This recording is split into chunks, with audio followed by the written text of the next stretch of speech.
Imagine getting more work done in less time and use the extra time you get on other things that are important to you. That is totally possible and very likely with the concepts I'm going to share with you today. I will divide this video into two parts. First, identifying what task you should focus on, and second, how you should work on those tasks. To identify what task you should focus on, we're going to apply the Pareto Principle. You probably heard of it, but if you haven't, the principle states that 80% of your output comes from 20% of your input. And this applies to basically everything. Now, don't get too caught up with the exact numbers, but just understand that in almost everything you do, most of your results come from a small amount of your effort. You can ask yourself the following questions. What is the 20% of your work that produces 80% of your results? You can also apply it in the following way. What is the 20% of your work that causes 80% of your distractions? I like to ask the question a bit differently. I like to ask, what is the one thing from my work that produces most of my results? By asking these questions, you can identify what task you should focus on that will yield you the most output with the least input. For my work, I will identify 1 to 3 tasks each day using these questions. And once I complete them, I will be satisfied because I know that those are the most productive tasks I could possibly work on. Everything else will either be a distraction or a bonus. Let's move on to how to work on the task. For this part, I have two concepts. And the first is to remove all distractions, even the tiniest things.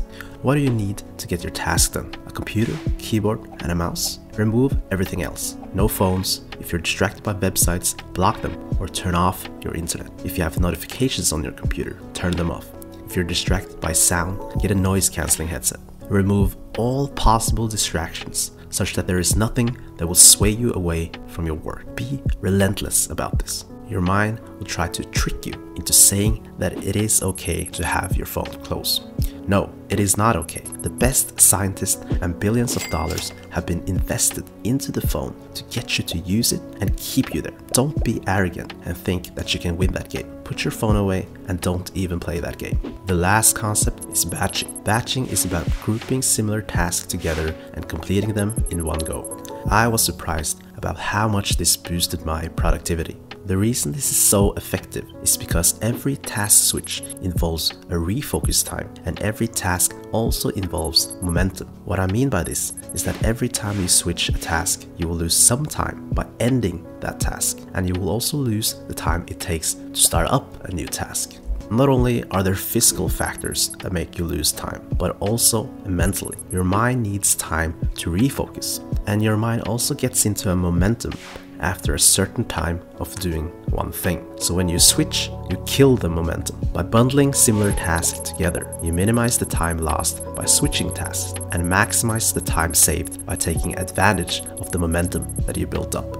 To give you an example of this, when I started making YouTube videos, I would come up with one idea, write a script for it, do a voiceover, edit, and post. After realizing I could batch the tasks together, I started coming up with multiple ideas in one go. Then I would write the script for all of the ideas in one session. In the next section, I would do a voiceover for all of them. And lastly, I would edit all of them in one go.